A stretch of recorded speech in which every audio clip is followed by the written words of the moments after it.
Welcome to This is a Call to Wisdom. Thank you for joining us today. Today, my question for you is this: is it worth it? I know that's a little bit of a confusing question. Alright, today we're going to be studying once again from the book of Proverbs, and the verse specifically from chapter 11 is this: riches do not profit in the day of wrath, but righteousness delivers from death. Alright, think about this. The game of chess, we have many pieces, but today I want to bring to your attention two specific pieces, the king and the pawn. Two drastically different pieces when playing the game, right? The king has all these crazy abilities and it's super important, right? You're playing the game of chess literally for the king. If the king dies, well, you're dead, you know? The pawn is a pawn. Easily sacrificial, very little abilities, right?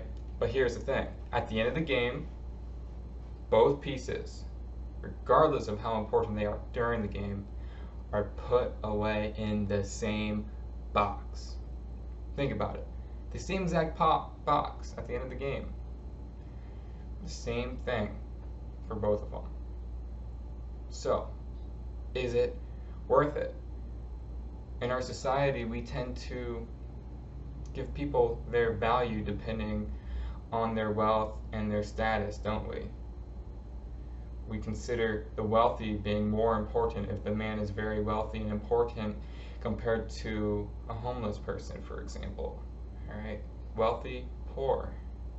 Yet, consider the fact that at the end of their life, they both die exactly the same, and they are both buried in the same ground, just as the chess pieces, the king and the pawn, are put in the same box. The wealthy and the poor man are buried. All that wealth, gone. It means nothing anymore.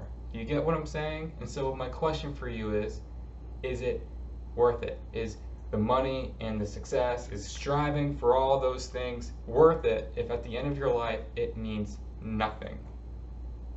Now, we need a home, well, a job, a car, food. Yeah, we do. You're absolutely right. So to an extent, you could say it is important to strive for money, but God, really. You see, Jesus has something to say about all of those things, because he gets it. He totally understands the situation that we live in.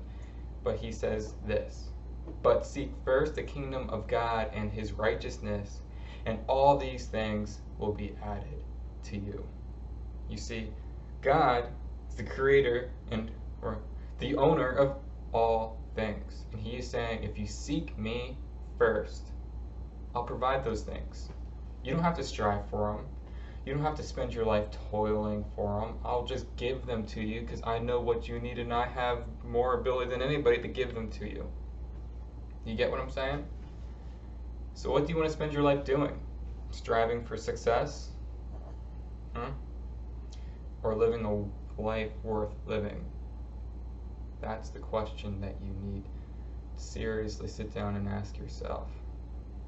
Because you can make that money, or you could live a life and have a legacy. Once you're in that box at the end of your life, your legacy could be one of loving people, being loved by people. In other words, living a life worth living. Which one do you want? Money that all disappears? Or something so much greater? That's a question for you to ponder this week, and I encourage you to do so. And so that's all I have for you today. Once again, if you seek wisdom, God is the source. If you learned anything from this video, please hit that subscribe button, and until next week, take it easy and seek wisdom.